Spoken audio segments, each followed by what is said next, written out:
it likes multilateralism more when it's dealing with the strong, and less when it's dealing with the weak. We don't need a Brazilian theory of international relations to tell us that. We can look and think about the logics of power. Institutions. We can't evaluate what emerging powers are doing or what they've achieved just by looking at what they do. Emerging powers, again, let me stick with Brazil as the example, are very dependent on multilateralism and institutions. We've done great things. Brazil, India, we've changed the WTO. Roberto Azevedo is going to be Director General of the WTO. Great. Well, but what if formal institutions are no longer so important? Either because they're affected by big power, China, US type calculations, or because that form of institutionalization is much less important in global politics now. We see alternative modes of governance, not formal multilateralism. And therefore, what had looked like being something very important now looks like something much, much less important. So, power might tell us things, liberal ideas about institutions might tell us things, and then there's Marx, and there's Marxism. Marx is the great antidote to thinking about cultural particularity. The Marxists will always stay back and say, yes, all this noise, all this nationalist stuff, but what is the logic of the system? I think one of the most interesting people who's been writing about emerging powers is Perry Anderson. Not because one agrees or disagrees with him, but because he forces you to confront those questions. So his attacks on the particularities of Indian nationalism, or his analysis of Lula and the Parte. What will we remember Lula's victory for? What will we remember the trajectory of the PT in power? Will we remember it for social justice? Or for neo-developmentalism? Maybe. Maybe hopefully yes. But Marxists might also say, won't we remember it more as the government that saved Brazil for global capitalism? After all, if we're looking at emerging powers from that perspective, we don't want to care about which country is more powerful. This is irrelevant. What matters is the changing form of global capitalism. Now, I think all of those ideas, all of those ways of thinking are limited. They're not enough, but they're very important in forcing, wherever you are, you to stand back and ask critical questions about what is happening. Where can we go maybe in a slightly more positive sense? I've got 4 things and then I'll finish here. The first is about this whole sort of collection of things that people talk about under the heading of identities. We want to understand what South America is like as a regional international society. We have to understand how its diplomatic culture grew out of the region, the history of the region, of this particular trajectory of the region. If we want to understand what states want, we can't think in some general abstract terms about strategic choice. We need to understand how preferences are linked to identities within states, within societies. I think this is very important. We want to understand, to give another example, the emerging politics of East Asia.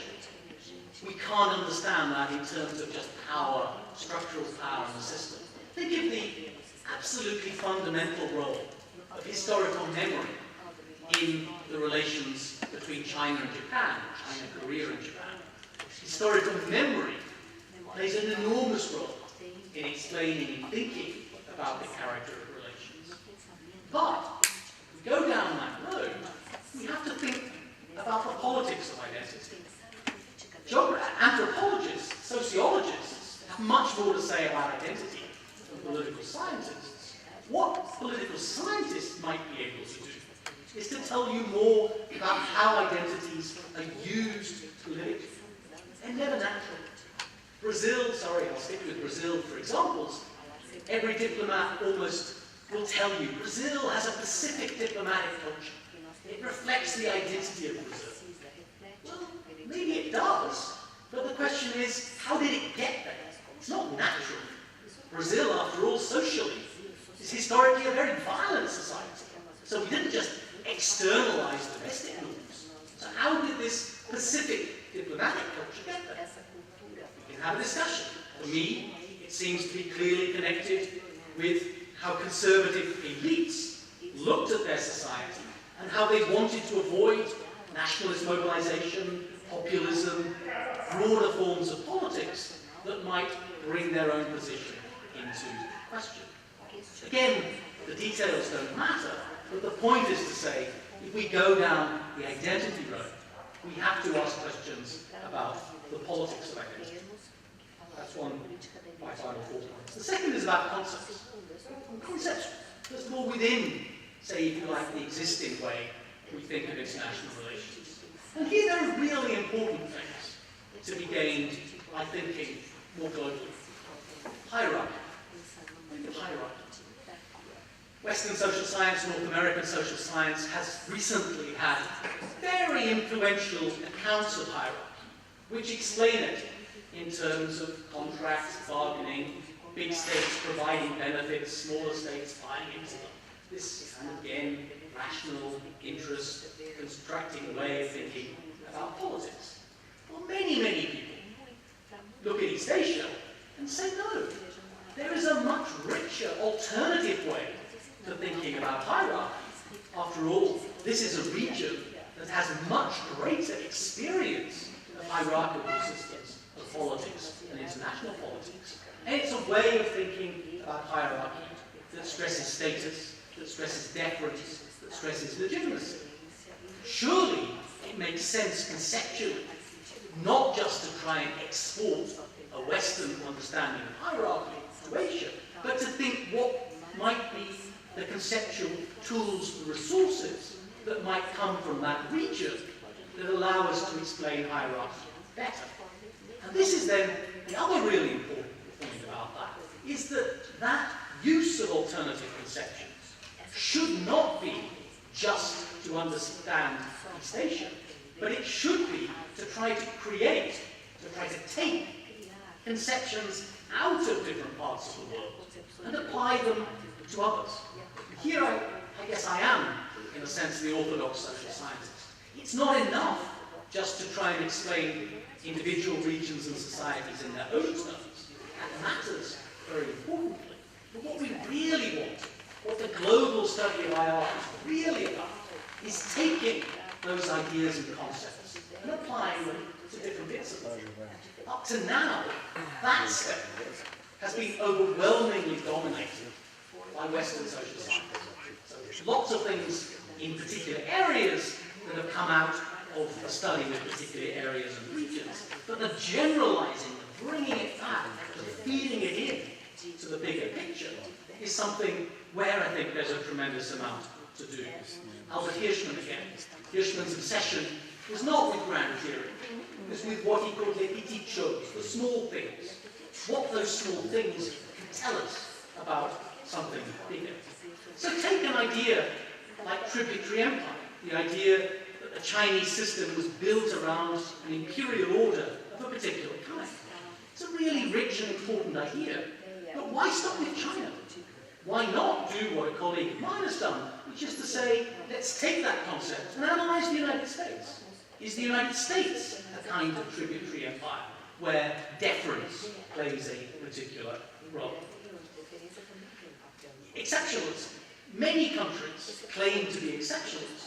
Every exceptionalist country is by definition different, but exceptionalism is a common category.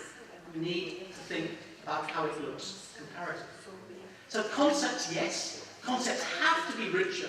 They have to reflect different parts of the world experience, but they have to be fed back into a more general comparative and theoretical exercise.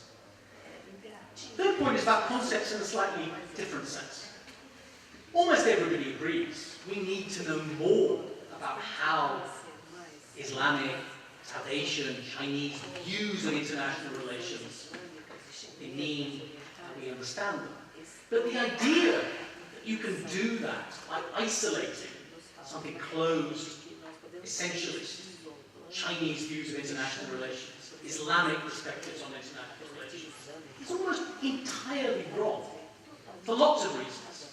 But one of the most important, to go back to what I said before, is about the power of the global. Almost every part of those ideas are formed in relation to and only understandable in the context of something bigger. And of course, as globalization has become more powerful, so the relationship between these sets of ideas and what is happening globally becomes more central. So we need new methodologies for thinking about what the study of global political thought is all about. How that plays out, I suspect, will vary very much. China is the most obvious case where strong notions of conceptual difference, the idea that there really are an alternative way of thinking about politics, thinking about society, thinking about the economy, seems to make most sense. But even there, of course, what is happening in China, the pressures of globalization, this isn't the only part of the story. Other very traditional societies, think of Islam. Again, if we don't think of Islam, we can't understand Islam only in terms of tradition. People talk about Islam as a pre-modern phenomenon. Well, as Olivier Wilde has said, this is nonsense. Traditionalist Islam is a post-modern phenomenon. We can't understand it only in its own terms. In India, again, for maybe very obvious reasons, this enormous interpenetration of Indian society through British colonialism has given rise to a particular kind of debate about how we make sense of this complex, like, dialectical relationship.